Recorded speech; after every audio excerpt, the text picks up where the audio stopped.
Minat masyarakat untuk dilakukan vaksinasi di Nagan Raya cukup tinggi. Dalam satu hari, Dinas Kesehatan setempat mencatat jumlah warga yang divaksin mencapai 1.000 orang.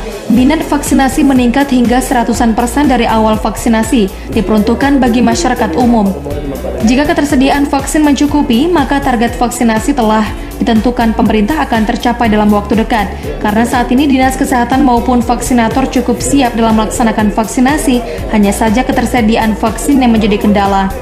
Untuk memastikan vaksinasi berjalan lancar, Bupati Nagan Raya Muhammad Jamin Idham meninjau langsung pelaksanaan lokasi vaksin di Koramil Kuala. Dalam tinjauannya, Bupati menilai secara keseluruhan pelaksanaan vaksinasi sudah cukup baik dan minat masyarakat semakin tinggi.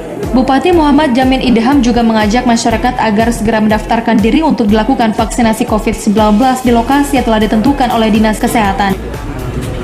Vaksin yang di Koramil Kuala ini adalah kita yang berapa kali untuk jadi kita Nagan Raya target dari 130.000 satu orang yang sudah dilakukan 31.500. Maka dalam hal ini yang sebenarnya tergantung dari vaksin ya. Kalau dari sisi di lapangan nggak ada masalah lagi karena antusias masyarakat sangat tinggi.